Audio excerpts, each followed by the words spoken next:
मैं बताऊंगा गणेश जी के बारे में आपको 20 ऐसी बातें जिसमें से 15 लगभग आपने नहीं सुनी होंगी, जिसके मुख्य टॉपिक हैं गणपति जी के कितने अवतार हुए, क्योंकि बहुत कम लोग जानते हैं कि गणपति जी के भी अवतार हुए थे। गणपति जी को ध्रुवा चढ़ती है लेकिन क्यों चढ़ती है, गणपति जी का वाहन चूहा है लेकिन क्यों है, गणेश चतुर्थी यानी गणपति विसर्जन के दिन जब लोग निकलते हैं तो अक्सर शाम और रात हो जाती है, और रात के समय पर चंद्र दर्शन करने से जीवन में कलंक लगता है। तो क्यों लगता है? गणेश जी का सर कटा था लेकिन क्यों कटा था, गणेश जी को तुलसी नहीं चढ़ती लेकिन क्यों नहीं चढ़ती, गणपति जी के कौन से 10 बड़े बड़े मंदिर हैं और गणपति जी के कौन से 10 ऐसे नाम हैं जिसे बोलने से हर पाप कट जाता है। तो चलिए शुरुआत करते हैं।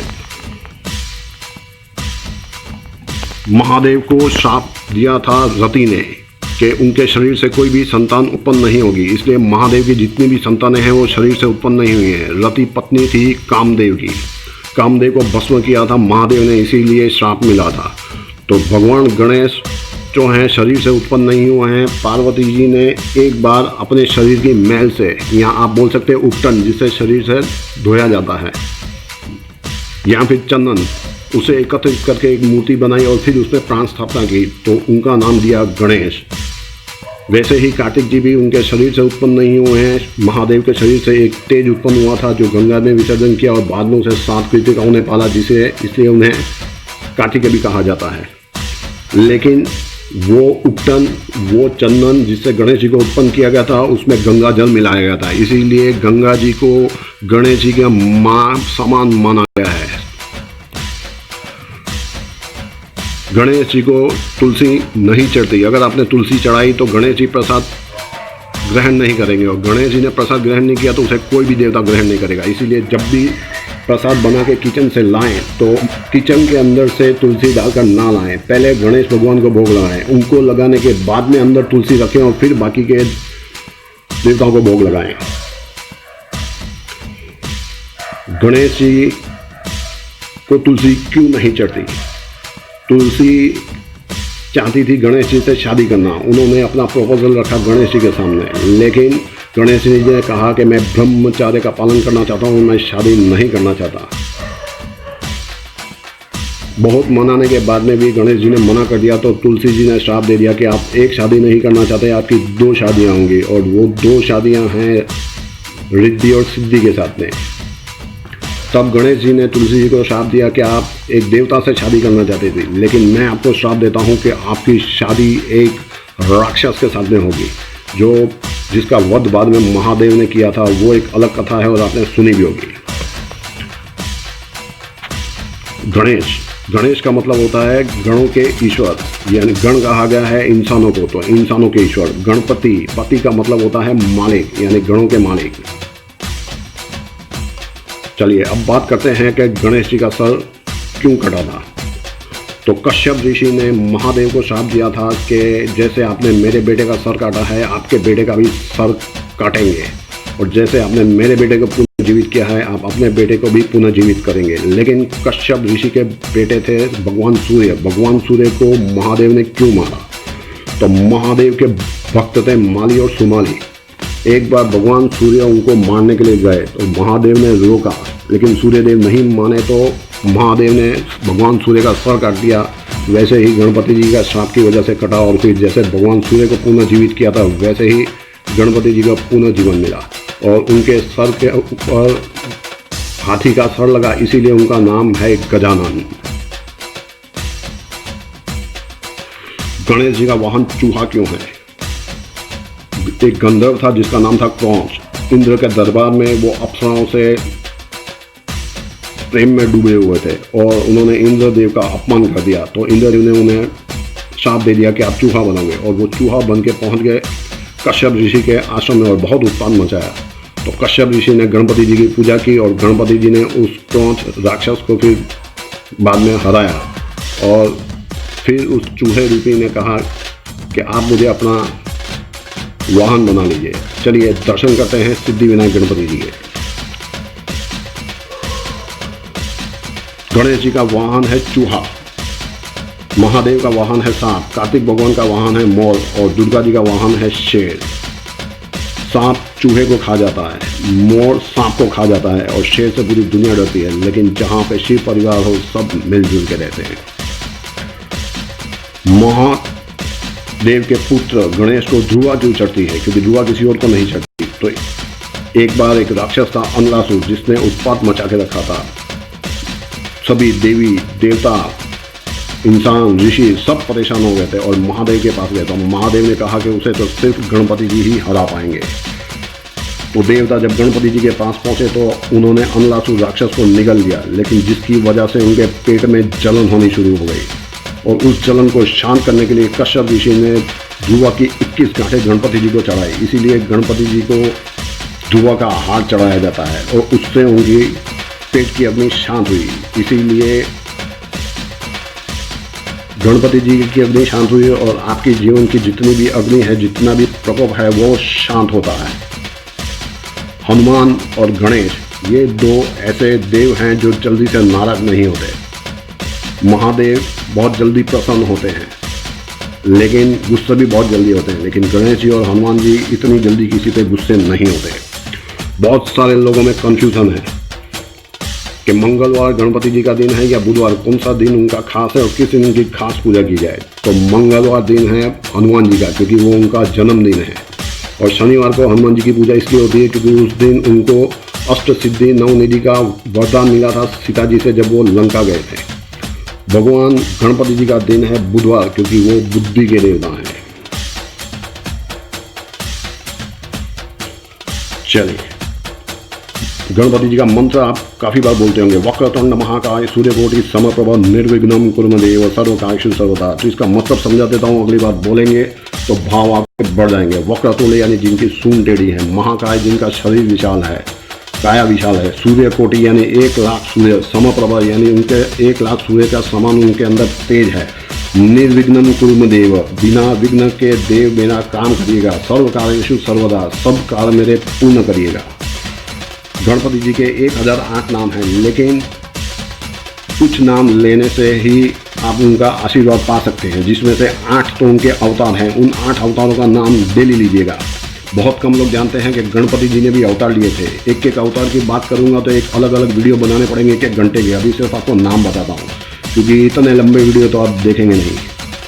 पहला नाम वक्रतुंड, दूसरा अवतार एकदंत, तीसरा अवतार महोदर, चौथा अवतार गजानन, पांचवा अवतार लंबोदर, छठा अवतार विकट, सातवां अवतार विघ्नराज और 8वां अवतार धूम्रवन। गणेश संकट नाशन स्तोत्र है। ये नाम लेने से सब संकट टल जाते हैं, तो ये नाम भी रोज लीजिए। कृष्ण पिंगाक्ष, गजवक्त्र, लंबोदर, धूम्रवन, बालचंद्र, विनायक, वक्रतुंड, एकदंत और विकट। गणेश जी के और भी वीडियो हैं, लिंक में, उन्हें जाके जरूर देखिएगा। लेकिन ये वीडियो पहले पूरा सुनिए।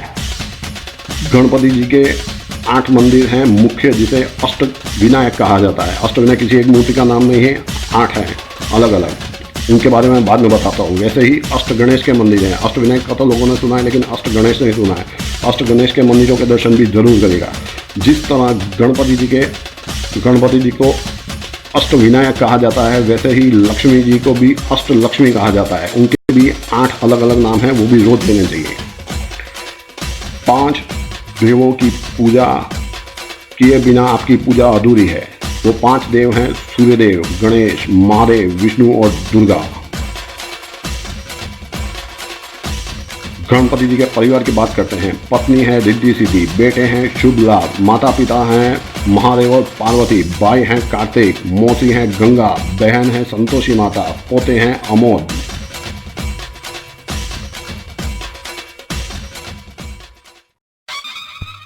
विष्णु भगवान के छठे अवतार परशुराम एक बार महादेव जी से मिलने के लिए कैलाश गए। महादेव ने मना किया था किसी को अंदर आने देने के लिए, तो गणपति जी ने उनका रास्ता रोक दिया। लेकिन परशुराम जी को नहीं मालूम था ये कि महादेव के पुत्र हैं, तो उन्होंने अपना फरसा, उनका हथियार जो उन्हें महादेव से प्राप्त हुआ था, उससे उन्होंने गणपति पे वार कर दिया, हमला कर दिया।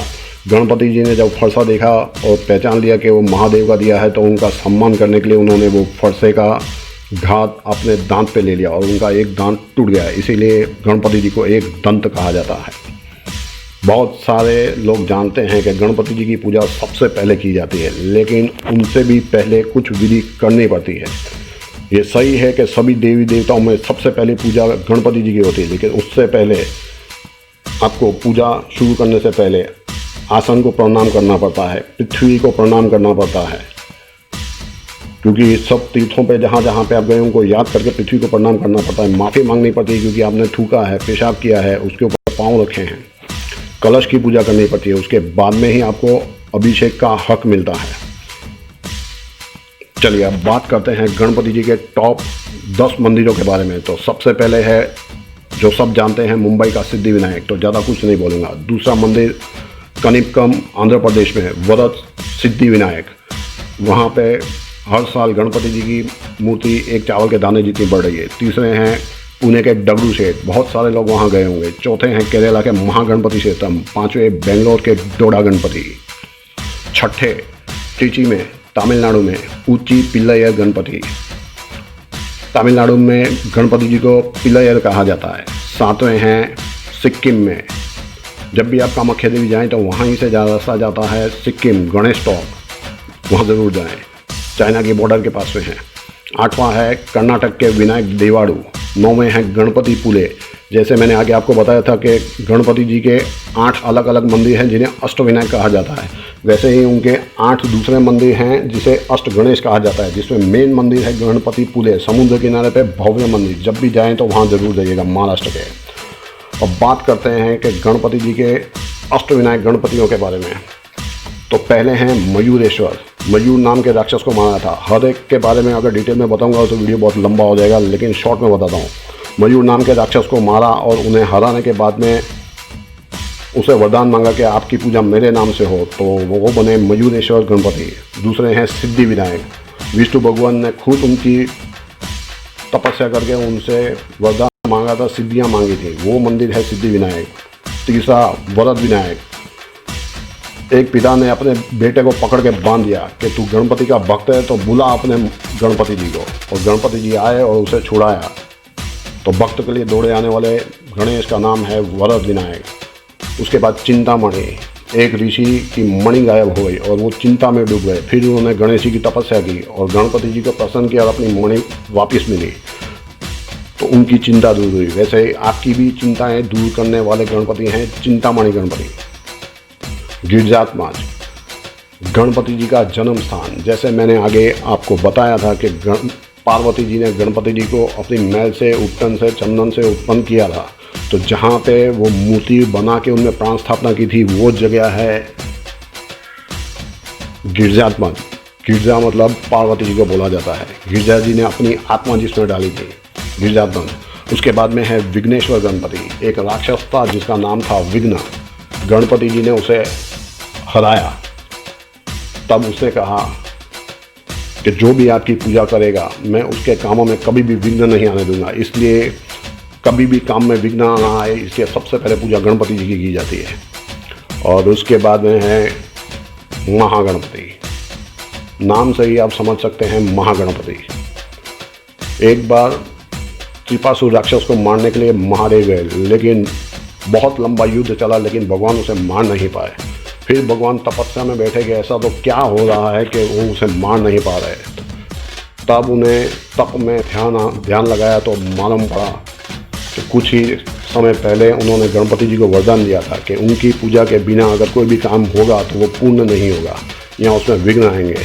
तो खुद महादेव ने गणपति जी की आराधना की और फिर त्रिपासुर राक्षस को मारा। वो मंदिर है महागणपति। तो अगर आप इन मंदिरों के दर्शन में नहीं जाते हैं तो आप कहाँ के गणपति के भक्त हैं। आशा करता हूँ आपको वीडियो पसंद आया होगा। जितने टॉपिक मैंने आपको बताए हैं उसके लिए मैंने 50 कथाएं सुनी हैं। कम से कम 4 घंटे की कथा सुनी होगी, जो मैंने आपको 10 मिनट में बताने की कोशिश की है। पसंद आया होगा तो आगे फॉरवर्ड करिएगा और लाइक करिएगा। पैसा लगता नहीं है, लेकिन आप लोग क्यों नहीं करते मुझे आज तक समझ में नहीं आया। 200